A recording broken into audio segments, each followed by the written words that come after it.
ज- जैसा कि आप जानते हैं कि जेएसएससी का जो आह्वान है 9 तारीख को यानी आज मसाल जुलूस का शाम 4 बजे और 10 और 11 को मसाल जुलूस मतलब 10 और 11 को जो झारखंड बंदी का आह्वान है उसको झारखंडी भाषा खतियान संघर्ष समिति ने पूर्ण समर्थन दिया है। तो झारखंडी भाषा खतियान संघर्ष समिति के जितने भी साथी हैं अपने अपने जो प्रखंड मुख्यालय उस मुख्यालय में बढ़ चढ़कर भाग लें और जो ये आह्वान है जो 60-40 के नीति के विरुद्ध में जो आह्वान किया गया है उसका इस आंदोलन को, इस महाआंदोलन को, इस महासंग्राम को, इस महासमर को सफल बनावें, क्योंकि ये आने वाली ये जो लड़ाई है अपने भविष्य के निर्माण के लिए है। अगर ये 60-40 की नीति पास होती है तो झारखंड में ऐसा अतिक्रमण की बाढ़ आएगा कि फिर कुछ नहीं बचेगा, एक तरह से झारखंड फिर से बिहार हो जाएगा। इसका ताज़ी उदाहरण आप देख चुके हैं। पब्लिक प्रोसिक्यूटर की जो नियुक्ति थी 107 जिसमें वैकेंसी थी, जिसमें 72 लोगों को बाहर के लोगों का हुआ है अभी कुछ दिन पहले। अभी टीचर का वैकेंसी 3449 जो वैकेंसी हुआ, जो नियुक्ति हुई, उसमें 11-13 जिला में जो रिजर्व जिला था उसमें तो बच गया। जो ओपन जिले थे उसमें क्या हुआ कि 79 में से 28 मात्र झारखंडियों का हुआ, बाकी सब बाहरियों का हो गया। इसी तरह से कई उदाहरण भरे पड़े हैं। और यही वैकेंसी जब 2016 का वैकेंसी ही उसकी नियुक्ति 2018 में जब दी गई थी तो गिरिडीह और गोड्डा में 52 गो इंग्लिश के टीचर के वैकेंसी में 48 गो बाहरियों का हो गया था। संस्कृत के 56 गो टीचर के वैकेंसी में 54 गो बाहरियों का हो गया था। केमिस्ट्री के 37 गो टीचर के वैकेंसी में 36 गो बाहरियों का हो गया था। वही क्रम, वही सिलसिला अभी तक जारी है। अभी जितनी भी वैकेंसी हुई है, चाहे एग्रीकल्चर डिपार्टमेंट में हो, चाहे फिर जल छाजन में हो, चाहे असिस्टेंट इंजीनियर में हो, सभी में 75 से 80% बाहर के लोग घुस जा रहे हैं।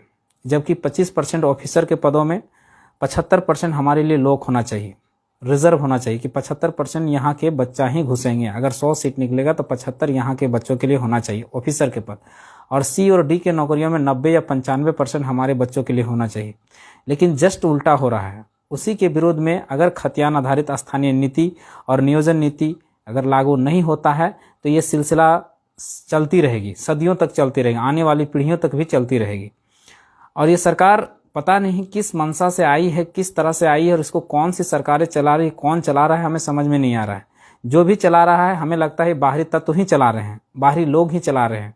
हमको लगता है कि ये ब्यूरोक्रेसी ही चला रहे हैं।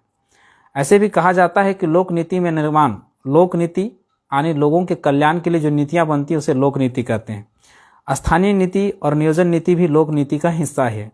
और ये लोक नीति को बनाने में 3 लोगों का महत्वपूर्ण हाथ होता है।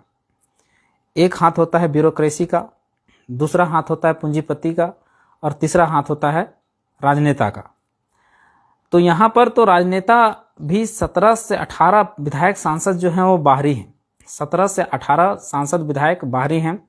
ब्यूरोक्रेसी में ऊपर से नीचे तक सी और डी के नौकरियों से लेकर सचिव, मुख्य सचिव तक के सभी बाहरी लोग भरे हुए हैं। पूंजीपति में भी बीसीसीएल, टाटा, मेदांता, ये सारी कंपनियां भरी पड़ी। और इस कंपनियों में जितने भी कारीगर, मजदूर से लेकर ऊपर तक जितने भी लोग हैं सब के सब बाहरी भरे पड़े हैं, 75%।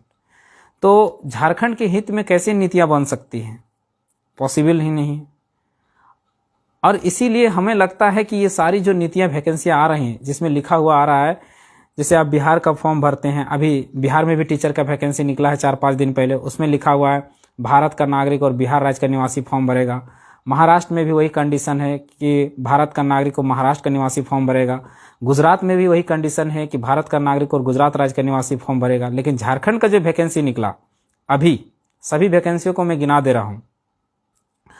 आपका लैब असिस्टेंट का निकला, उसमें लिख दिया है पूरा भारत का नागरिक फॉर्म भरेगा। जो झारखंड लैब असिस्टेंट का निकला है उसमें लिख दिया है पूरा झारखंड का नागरिक फॉर्म भर सकता है। पीजीटी टीचर का वैकेंसी निकला झारखंड में अभी, जिसका फॉर्म भरा रहा है, उसमें भी लिख दिया पूरा भारत का नागरिक फॉर्म भर सकता है। उत्पाद सिपाही का वैकेंसी निकला, उसमें भी लिखा हुआ पूरा भारत का नागरिक फॉर्म भर सकता है। अभी जो सचिवालय का आया उसमें भी लिखा है पूरा भारत का नागरिक फॉर्म भर सकता है। एक झारखंड ही ऐसा है जिसमें लिखा हुआ है पूरा भारत का नागरिक फॉर्म भर सकता है। और सभी राज्यों में ऐसा लिखा हुआ है कि भारत का नागरिक और उस राज्य का निवासी फॉर्म भर सकता है। लेकिन झारखंड राज्य का निवासी कैसे होगा? झारखंड का निवासी तभी होगा जब झारखंडियों को परिभाषित किया जाएगा। और झारखंडियों को परिभाषित करने के लिए आधार क्या होगा? तो उसका आधार एकमात्र होगा सर्वे सेटलमेंट, भूमि संबंधी दस्तावेज, भाषा और संस्कृति। इसी आधार पर पहले झारखंडी को परिभाषित करना पड़ेगा कि झारखंडी है कौन। जब झारखंडी परिभाषित हो जाएगा उसी दिन से उस तरह से स्थानीय निर्गत होगा और तभी लिखाएगा कि भारत का नागरिक और झारखंड राज्य का निवासी फॉर्म भर सकता है। इसीलिए जितने भी साथी हैं, जितने भी इस महासंग्राम, इस महासमर में भाग ले रहे हैं, सभी साथी से यही निवेदन है कि जल्द से जल्द इस सरकार को घुटने टेकने पर मजबूर किया जाए कि पहले झारखंडी को परिभाषित करे कि झारखंडी है कौन और उसी आधार पर खतियान आधारित स्थानीय नीति और नियोजन नीति लागू करे। यही हमारी मांग है, यही मांगे पूर्ण होनी चाहिए। एक अंतिम बात यह है कि पढ़ लिख कर बेरोजगार युवा घूम रहे हैं बाजारों में, पढ़ लिख कर बेरोजगार युवा घूम रहे हैं बाजारों में, अनपढ़ नेताओं के अनपढ़ बेटे बैठे हैं सरकारों में, अनपढ़ नेताओं के अनपढ़ बेटे बैठे हैं सरकारों में। मैं इसलिए ये बातें कह रहा हूँ, ये बातें मैं इसलिए कह रहा हूँ क्योंकि अगर ये लोग पढ़े लिखे होते, ये लोग जानकार होते, अगर समझदार होते, तो अब मेरे जैसा एक छात्र, एक आम मामूली सा छात्र जब 18 राज्यों के नियोजन नीति को पढ़ सकते हैं तो इनके पास तो सचिव है, मुख्य सचिव है, IAS है, IPS है, कार्मिक विभाग है, सारा डिपार्टमेंट इनके पास, तो इनके पास क्या वो नियोजन नीति नहीं है इन राज्यों का नियोजन नीति, जिन्होंने ये नहीं पढ़ सकते कि उसमें क्या लिखा हुआ है और कैसे वहाँ के झारखंडियों को, वहाँ के राज्य को परिभाषित किया है, वहाँ के राज्यवासियों को कैसे आइडेंटिफाई किया है। जब मैं एक कॉमन छात्र में जब पढ़ सकते हैं 18 राज्यों के नियोजन नीति को, तो ये लोग भी पढ़ सकते हैं और पढ़ के ये बता सकते थे मुख्यमंत्री को कि ऐसे नहीं चलेगा, सब जगह खतियान आधारित स्थानीय नीति नियोजन नीति लागू है तो झारखंड में भी होना चाहिए। हमारे साथ साथ छत्तीसगढ़ अलग हुआ, हमारे साथ साथ उत्तराखंड अलग हुआ। छत्तीसगढ़ ने अपने आप को आइडेंटिफाई किया कि छत्तीसगढ़ की निवासी कौन है, उत्तराखंड ने अपने आप को आइडेंटिफाई किया, परिभाषित किया कि उत्तराखंड के निवासी कौन है। तो फिर झारखंड में क्यों नहीं हो सकता? क्यों बिना आइडेंटिफाई किए हुए, बिना झारखंडियों को परिभाषित किए हुए क्यों वैकेंसी ली जा रही है? आज अगर इस तरह से अगर नियुक्ति ली जाती है तो आने वाले समय में 60-40 के जो पॉलिसी है उसमें अगर निकलती 100 सीट तो 40 बाहरियों का ले जाएगा।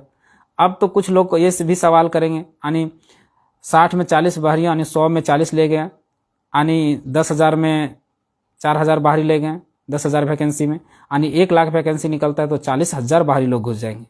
अब कुछ लोग सवाल उठाएंगे कि जनरल में केवल बाहरी लोग ही थोड़े घुसेंगे, झारखंड के लोग भी घुसेंगे। हाँ भाई, बात तो सही कह रहे हैं आप, लेकिन जनरल के कितना सीटों में झारखंडी फाइट करते हो तो आपको पता ही है। और नहीं तो आप उदाहरण तो हम दे ही दिए, उदाहरण देख लीजिए आप।